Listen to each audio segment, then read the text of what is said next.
السلام علیکم ورحمۃ اللہ تعالی وبرکاتہ۔ الصلاۃ والسلام علیک یا رسول اللہ صلی اللہ تعالی علیہ وسلم۔ اللہم افتح علینا حکمتک وانشر علینا رحمتک یا ذا الجلال والاکرام۔ الحمدللہ ہم کئی دنوں کے بعد مل رہے ہیں اور آج ہم وہیں سے درس شروع کریں گے جہاں سے ہم نے چھوڑا تھا۔ تو 25 سبق آپ مکمل پڑھ چکے تھے۔ آج ہم پڑھیں گے درس نمبر 26 جس میں مفعول بہ کا بیان ہے۔ تو پہلے تو آپ سے یہ گزارش ہے کہ جو لوگ نئے آئے ہیں چینل پہ یا اس درس کو سن رہے ہوں تو وہ لوگ اگر پرانے سبق نہیں سنے تو ان کو سن لے، اس سے آپ کو آگے کے اسباق سمجھنے میں آسانی ہوگی، ٹھیک ہے۔ اور ہمارے چینل کو جہاں تک ہو سکے لائک کرے، کمنٹ کرے۔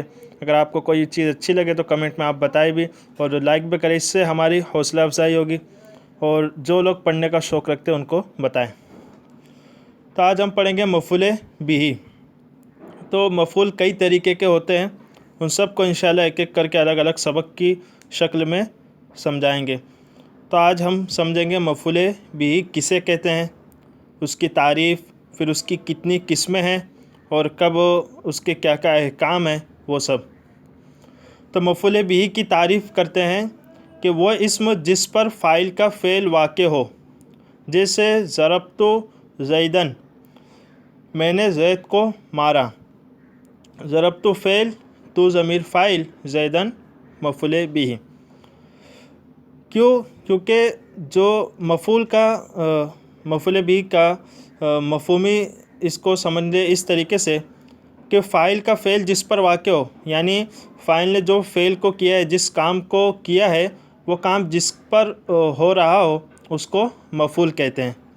اب زمانے کے متعلق ہو تو مفعول فی اس کی الگ الگ قسمیں ہوں گی، ٹھیک ہے، تو اسے مفعول کہیں گے۔ اب جس پر فاعل کا فعل واقع ہو، جس پر پڑھ رہا ہو وہ فعل، اسے مفعول بہ کہتے ہیں۔ تو یہاں ضربت زیدن میں مارنے والا میں، اور کس کو مارا، یعنی مارنا جو فعل تھا وہ جس کو مارا جا رہا ہے وہ مفعول بن جائے گا۔ اب اس میں آپ صرفی تحقیق بھی دیکھیے کہ مفعول بہ یہ صرف کے اعتبار سے کیا ہے۔ تو آپ دیکھیے اس میں مفعول ہے، مفعول، یہ اس میں مفعول کا صیغہ ہے، ٹھیک ہے، اور اس میں مفعول کا معنی کیا ہوتا ہے، کیا گیا، ٹھیک ہے۔ تو مفعول کا معنی فعل کیا گیا، بہ اس کے ساتھ۔ تو لفظ کی تحقیق سے بھی آپ اس کو سمجھ سکتے ہیں کہ مفعول بہ کا معنی کیا ہے۔ تو مفعول بہ یعنی جس کے ساتھ فعل کیا گیا۔ تو ضربت زیدن میں زید کے ساتھ مارنے کا فعل کیا گیا تو وہ بن گیا مفعول بہ۔ اب مفعول بہ کی دو اقسام ہیں، ایک تو صریح، دوسری غیر صریح۔ صریح یعنی جو واضح ہو، اکیلے تنہا ہو جائے، اور غیر صریح جس میں کچھ تعویلات ہو یا کسی چیز کے ملنے کی وجہ سے واسطے سے بنے۔ اب دیکھیں اس کی بھی تفصیل بتا رہے ہیں کہ صریح کی تعریف کیا ہے، وہ اسم جو بغیر تعویل کے اور بلا واسطہ حرف جر مفعول بہ واقع ہو۔ صریح، اس مفعول بہ صریح کسے کہیں گے، جو بغیر کسی تعویل، یعنی اس میں کسی تعویل کو نہ پیش کیا گیا ہو، کسی جملے کو تعویل کر کے مفعول نہ بنایا گیا ہو اور نہ حرف جر کے واسطے سے بنایا گیا ہو۔ جیسے اکلت خبزاً، میں نے روٹی کو کھایا۔ تو اکلت فعل، تو ضمیر باری اس کا فاعل، اور خبزاً مفعول بہ۔ یہاں دیکھیے خبزاً کو ہم ڈائریکٹ مفعول بہ بنا دے رہے، یہ مفعول بہ صریح ہے، اس میں ہم کچھ تعویل نہیں کر رہے اور نہ یہاں حرف جر کا واسطہ ہے کچھ۔ پھر رأیتہ، میں نے اس کو دیکھا، یہاں بھی دیکھیے رأیتہ فعل، تو ضمیر فاعل اور ہو ضمیر مفعول بہ، یہاں بھی کچھ تعویل نہیں ہے اور نہ کچھ حرف جر کا وغیرہ کا واسطہ ہے۔ تو یہ ہو گیا اس میں صریح۔ اب غیر صریح اس کے برعکس، یعنی جس میں تعویل ہو یا حرف جر کے واسطے کی وجہ سے وہ مفعول بہ بنے۔ اب اس کی چند صورتیں تو بتا رہے ہیں کہ غیر صریح وہ اسم جو بتاویل یا باواسطہ حرف جر مفعول بہ واقع ہو، یعنی اس میں صریح کی جو تعریف کی اس کا اپوزٹ، اس کا برعکس، ٹھیک ہے۔ تو اس کی چند صورتیں ہیں، یہاں 3 صورتیں بیان کر رہے ہیں۔ نمبر 1، جملہ مفرد کی تعویل میں ہو کر مفعول بہ بنے، جیسے علمت انک عالم، میں نے تجھ کو عالم گمان کیا، یقین کیا۔ عالم جانا. تو اب یہاں دیکھیے علم تو فعل، تو ضمیر باری اس کا فاعل، ان کا عالمن یہ پورا مل کر آپ پڑھے ہیں کہ ان حرف مشبہ بالفعل، کاف ضمیر اس کا اسم، عالمن خبر. حرف مشبہ بالفعل اپنے اسم اور خبر سے مل کر جملہ اسمیہ خبریہ ہو کر بتاویل مفرد ہو کر مفعول بھی بنے گا علمتو کا. تو یہاں پہ ان کا عالمن یہ پورا جملہ ہے اور اس کو مفرد کے معنی میں کر کے تعویل کر کے اس کو مفعول بھی بنا رہے، تو یہ غیر صریح ہوا. پھر دوسری صورت جملہ مصدر کی تعویل میں ہو کر مفعول بھی بنے. اوپر مفرد کی تعویل میں جملہ ہی تھا لیکن اس کو مفرد کی تعویل میں کیا. اب یہاں پہ مصدر کی تعویل میں کریں گے. جیسے زعمت ان تفوز، میں نے گمان کیا کہ تو کامیاب ہوا. تو الزام تو فعل، تو ضمیر باری اس کا فاعل، ان تفوز یہ پورا جو فعل فاعل مل کر مصدر کے معنی میں ہو کر مفعول بھی بنے گا. ٹھیک ہے، تو یہ دو صورتیں ہو گئی تعویل کی. پھر بتایا تھا کہ حرف جر کے واسطہ سے، تو اس کی ایک صورت بتا رہے کہ کوئی اسم حرف جر کے واسطے سے مفعول بن رہا، جیسے انعمت علیہم. یہاں پہ انعمت فعل، تا ضمیر فاعل، اور علیہم یہ تو جار مجرور بن رہا ہے لیکن علی کی وجہ سے، جیسے کہ آپ نے اوپر پڑھا رأیتہ، یہاں پہ دیکھیں ہو ضمیر ہے، وہ مفعول بن رہا ہے. اب یہاں پہ ہم ضمیر یہ بھی مفعول ہے لیکن علی جو حرف جار ہے اس کی وجہ سے یہاں پہ جار مجرور بھی بناتے ہیں. ٹھیک ہے، تو یہ مفعول بھی تو ہے لیکن یہ مفعول بھی غیر صریح ہے. ٹھیک ہے، اب یہ مفعول کی دو قسمیں، صریح غیر صریح، اس کی تمام صورتیں ہو گئی. اب فائدے میں بہت بہترین بات بتا رہے، اس کو اچھے سے نقش کر لیں. نمبر 1، مفعول صریح و غیر صریح بعض اوقات ایک ہی جملے میں اکٹھے آ جاتے ہیں. یعنی جو صورت بیان کی مفعول صریح کسے کہتے ہیں اور غیر صریح، ایک ہی جملے میں دونوں ایک ساتھ کبھی کبھار آ جاتے ہیں. جیسے اد الامانات الی اہلیہا، تو اس میں دیکھیے ادو فعل ہے اور اماناتی یہ مفعول بھی اول ہے اور الی اہلیہ یہ مفعول بھی غیر صریح دوسرا. تو اس میں دیکھیے امانات، آپ سوچ رہے ہوں گے کہ اس میں تو تا پہ زیر ہے اور مفعول بھی منصوب ہوتا ہے، تو زیر کیسے؟ تو آپ نے پڑھا تھا کہ جمع مؤنث سالم مسلماتن، تو اس میں آپ نے پڑھا تھا کہ اس کا اعراب حالت نصب میں کسرہ کے ساتھ ہوتا ہے. تو یہ حالت نصب میں اس وجہ سے کسرہ آیا ہے. ٹھیک ہے، تو امانات یہ مفعول بھی صریح ہے، نہ اس میں کچھ ہم تعویل کر رہے ہیں نہ حرف جر اس پہ داخل ہے، تو یہ مفعول بھی صریح ہے. اور الی اہلیہ، اہلیہ یہ الی حرف جر کے واسطہ سے مفعول بھی بن رہا ہے، تو یہ غیر صریح ہو گیا. تو یہ مثال دیے کہ آپ کو کہ آپ یہ نہ سوچیں کہ ایک جملے میں اس مفعول بھی صریح آئے گا یا مفعول بھی غیر صریح، ایک جملے میں دونوں ایک ساتھ آ سکتے ہیں. اس کو اچھے سے یاد رکھیے گا. پھر نمبر 2، ایک فعل کے ایک سے زائد مفعول بھی ہو سکتے ہیں. جیسے اعطیت زیدن درہمن، اعطیت فعل، زیدن مفعول بھی اول، درہمن مفعول بھی ثانی. علمت زیدن بکرن فاضلا، میں نے زید کو بکر کے فاضل ہونے کے بارے میں بتایا. علمت فعل، تو ضمیر باری اس کا فاعل، زیدن مفعول بھی اول، بکرن مفعول بھی ثانی، فاضلا مفعول بھی ثالث. یہاں 3 مفعول کی مثال دے دیے. تو یہ آپ کو بتانے کے لیے کہ آپ یہ نہ سوچیں کہ ایک فعل کے صرف ایک ہی مفعول بھی آتے ہیں، 2 3 4 5 6 7 آ سکتے ہیں. اور افعال قلوب کا آپ نے سبق پڑھا، اس میں دیکھا آپ نے کہ اس کے 2 مفعول لازم ہیں، تو اس کو بھی آپ اچھے سے سمجھ لیں. اس کی مثالیں کچھ اس میں آئیں گی. جیسے کہ آپ نے پڑھا افعال قلوب 7 ہیں، علمت، زعمت، علمت، تو اس میں دیکھیے یہاں علمت میں یہ افعال قلوب میں سے ہے یا نہیں، وہ آپ کو پہچان کرنا ہے. ٹھیک ہے، تو اس طریقے سے آپ کا اجرا بھی ہو جائے گا. اب پھر تیسرا فائدہ بتا رہے کہ جس فعل کے 2 یا 3 مفعول ہوں اسے مجہول بنانے کی صورت میں پہلے مفعول کو نائب الفاعل اور باقی کو مفعول بھی بنایا جاتا ہے. اب جیسے آپ کے ذہن میں سوال اٹھ رہا ہوگا، آپ نے پڑھا کہ فعل مجہول میں جو مفعول ہوتا ہے اس کو فاعل کی جگہ رکھ دیتے ہیں اور اسے نائب فاعل کا نام دے دیتے ہیں. اور ابھی آپ نے پڑھا کہ مفعول بھی ایک سے زیادہ ہوتے ہیں، تو جب ہم نائب فعل مجہول میں ایک مفعول نائب فاعل بنانا ہو اور اس میں چند مفعول ہو، تو ہم کس کو نائب فاعل بنائیں گے؟ 2 3 جیسے مفعول ہو فعل مجہول میں، تو ہم کس کو بنائیں گے؟ پہلے کو یا دوسرے کو یا تیسرے؟ 3 آپس میں لڑ رہے ہوں کہ نہیں ہمیں بنایا جائے، نہیں ہمیں بنایا جائے، تو پھر اس کا حل کیا ہے؟ تو اسی کے متعلق بتا رہے ہیں کہ جب اس طریقے سے ہو فعل مجہول میں 2 یا 3 مفعول ہوں تو جو پہلا مفعول ہوگا اس کو نائب الفاعل بنا دیں گے اور باقی کو مفعول بھی بنائیں گے۔ جیسے اعطی زید درہمن، علم زید بکرا فاضلا۔ دیکھیے اوپر جو مثالیں دی تھی وہی مثالیں، بس اس میں فعل مجہول کر دیا ہے۔ تو اعطیہ میں زید یہ نائب فاعل بن جائے گا اور درہمن میں یہ درہمن مفعول بھی۔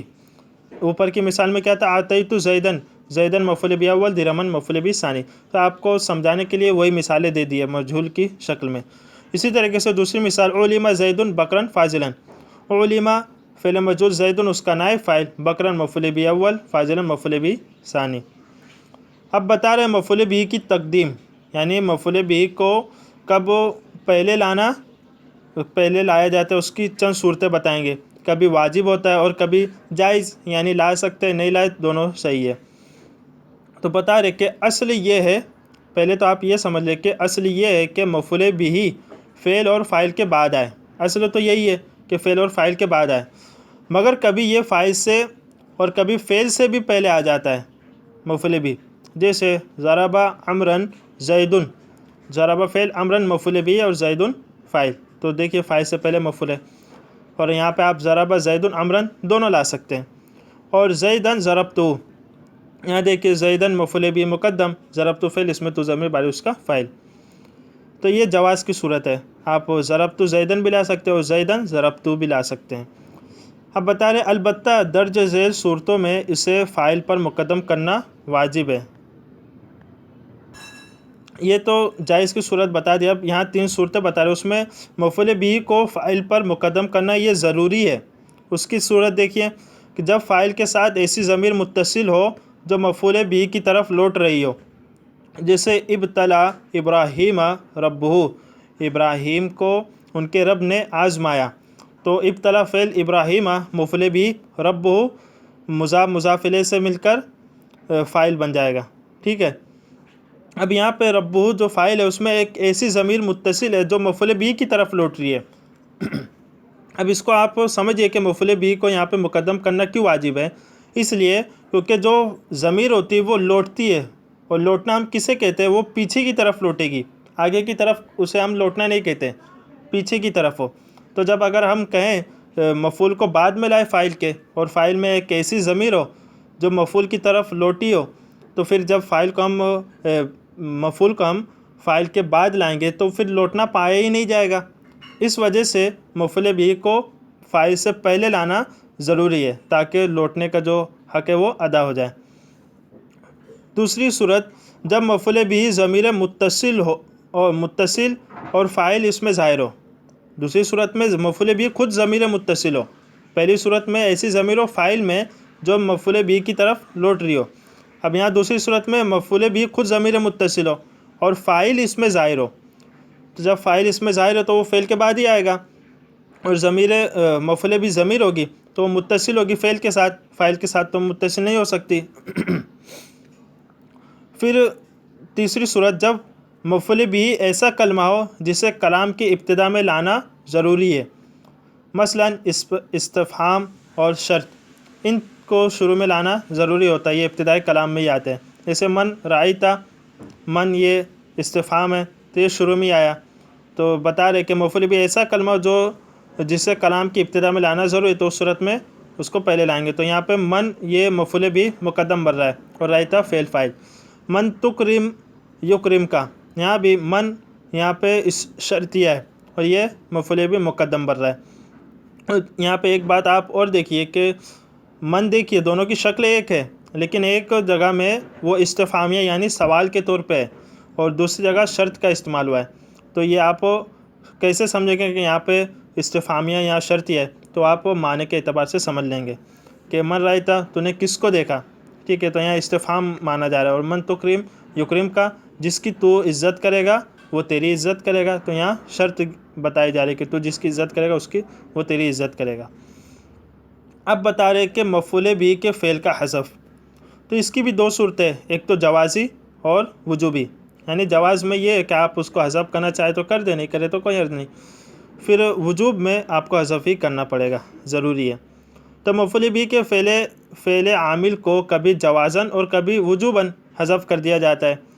جواز حذف کی صورت ایک ہے، کیا ہے وہ سماعت فرمائے کہ جب فعل محذوف پر قرینہ موجود ہو مگر اس کا قائم مقام نہ پایا جائے تو اس کا حذف جوازی ہوتا ہے۔ جیسے کوئی کہے من ضربتا، تو نے کس کو مارا؟ تو جواب میں کہا جائے گا زیدن۔ یہاں زیدن سے پہلے ضربتو فعل محذوف ہے۔ کیوں محذوف ہے؟ اس میں قرینہ پایا جا رہا ہے۔ کیا قرینہ ہے؟ کہ سائل کا سوال کرنا، کیونکہ جو چیز سوال میں مذکور ہوتی ہے وہ جواب میں بھی ملحوظ ہوتی ہے۔ کیونکہ جب سائل سوال کرے گا کہ تو نے کس کو مارا، آپ کا جواب یہ اگر آپ کہیں کہ میں نے زید کو مارا، یہی ہوگا نا یہاں پہ۔ لیکن یہاں قرینہ پایا جا رہا ہے کہ آپ جواب دیں گے، آپ سے ہی پوچھا جا رہا ہے کہ آپ نے مارا ہے، تو آپ فعل کو نہ کہہ صرف نام کہہ دیں کہ ہاں زید، تو اس کا مطلب یہی ہوا کہ میں نے زید کو مارا ہے۔ تو یہاں فعل کو حذف کر دیا جاتا ہے جوازی طور پہ۔ کیوں؟ کیونکہ قرینہ پایا جا رہا ہے سائل کا سوال کرنا۔ تو یہ آپ پہلے بھی سمجھ چکے ہیں۔ اب ہے وجوبی، اس کی 3 صورتیں ہیں: منادہ، اغراض و تحذیر، اور ما امر عاملہ علی شریطۃ التفصیل۔ ان سب کا تفصیلی بیان آئندہ اسباق میں آئے گا انشاءاللہ عز و جل، اس لیے مصنف نے یہاں اس کو بیان نہیں کیا۔ ان کے ایک مکمل الگ ہی سبق آئیں گے انشاءاللہ، وہ بھی بہت مزیدار ہے، آسان ہے، انشاءاللہ آپ کو سمجھ میں آ جائیں گے۔ اب مشق ہے کہ مندرجہ ذیل جملوں میں مفعول بہ کی پہچان کریں۔ تو وہ ورث سلیمان و داؤدا، تو آپ مفعول بہ کی پہچان یہ اس طریقے سے بھی کر سکتے ہیں کہ جس پہ جو مرفوع ہو وہ فاعل اور جو منصوب ہو وہ مفعول۔ جیسے وہ ورثہ سلیمان ہو تو سلیمان فاعل ہے، داؤدا مفعول۔